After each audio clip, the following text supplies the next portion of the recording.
Hello friends, स्वागत करती हूँ आप सभी का सितंबर शिल्पी होम साइंस क्लासेस में। अगर आप चैनल पे नए हैं तो चैनल को सब्सक्राइब कर ले। चलिए शुरू करते हैं आज की क्लास। फ्रेंड्स, आज की क्लास सभी के लिए इम्पोर्टेंट है, चाहे आप टीजीटी के स्टूडेंट हो, पीजीटी के, नेट के, आरपीसी फर्स्ट ग्रेड के या एलटी के, तो सभी के लिए ये क्लास इम्पोर्टेंट है। चलिए शुरू करते हैं आज की क्लास। आज की क्लास में हम लोग पढ़ेंगे जो टॉपिक वो है आपका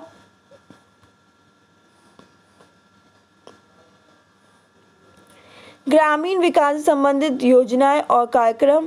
पहला दीनदयाल उपाध्याय ग्राम ज्योति योजना, फिर दूसरा आपका है सांसद आदर्श ग्राम योजना, फिर श्यामा प्रसाद मुखर्जी रूबरू मिशन, राष्ट्रीय ग्रामीण आजीविका मिशन।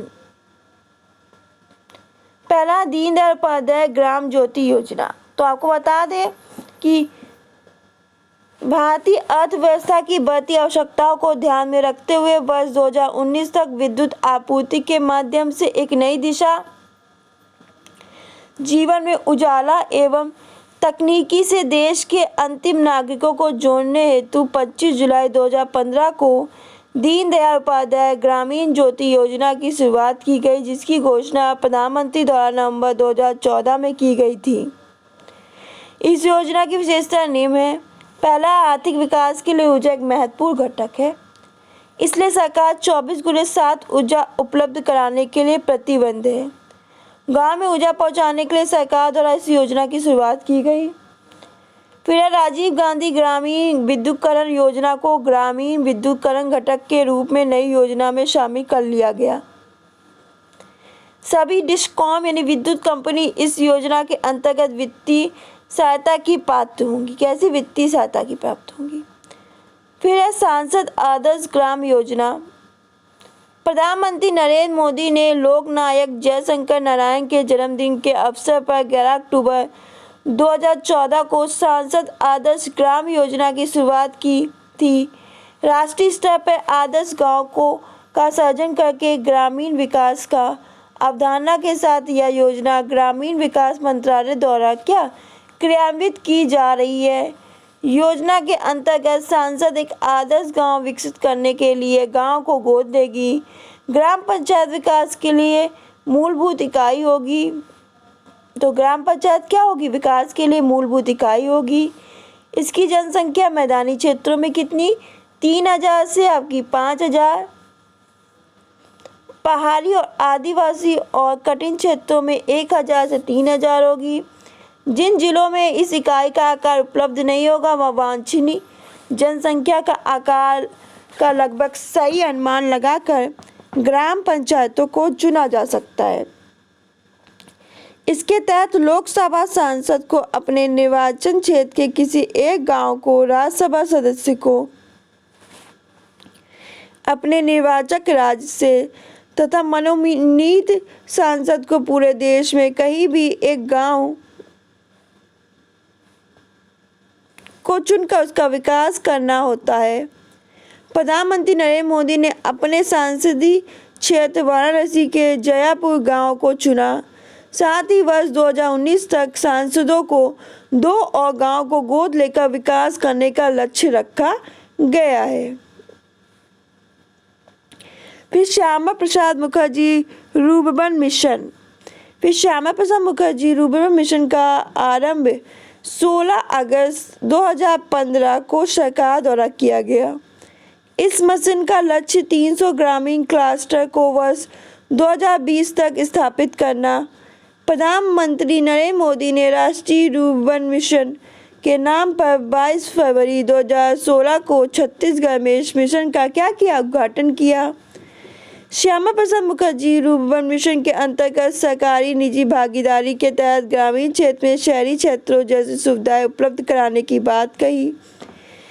यह मिशन गुजरात में इसी तरह के लागू किए गए मिशन की अवधारणा पर आधारित है, जिसमें ग्रामीण क्षेत्रों के नागरिक सुविधा संरचना और संबंधित सेवाओं में सुधार करने का काम किया गया।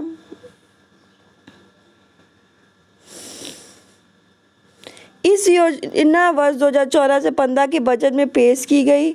यह रूर्बन मिशन पुरानी योजना पूरा यानी ग्रामीण क्षेत्रों में सरकारी शहरी सुविधा उपलब्ध कराना का स्थान लिया। रूपबन योजना के लाभ निम्न प्रकार है। पहला है कि इस योजना के तहत गांव में शहरी वाली सुविधा दी जाएगी। जो गांव है उसमें कैसी, जो शहर में सुविधा दी जा रही वो दी जाएगी। बिजली, पानी, सड़क, स्वास्थ्य केंद्र की सुविधा दी जाएगी। गांव को क्लस्टर के तर्ज पर विकसित किया जाएगा।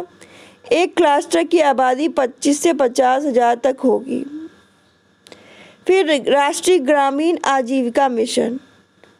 राष्ट्रीय ग्रामीण आजीविका मिशन का उद्देश्य वर्ष 2024 से 25 तक सभी ग्रामीण परिवारों को संगठित करना, उन्हें निरंतर तब तक संपोषित करना, सहायता देना जब तक वे दयनीय गरीबी से उबर न जाते हों।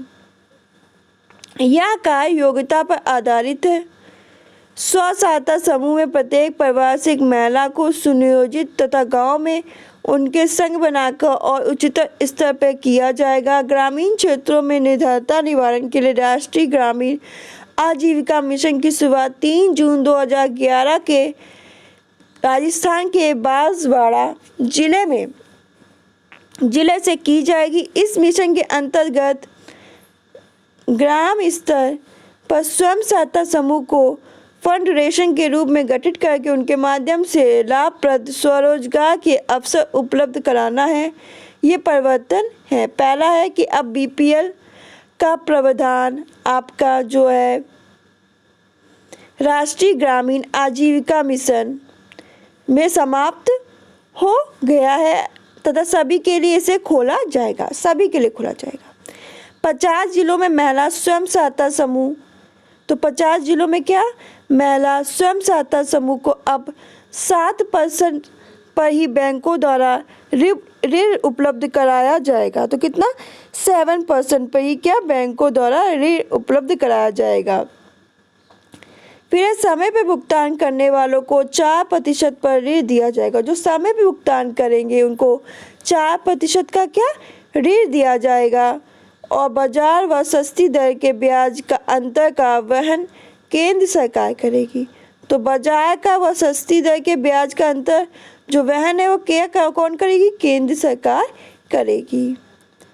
तो ये आज की क्लास में हम लोग ने क्या पढ़ा, आज की क्लास में हम लोगों ने ग्रामीण विकास संबंधित कार्यक्रम योजना पढ़ी।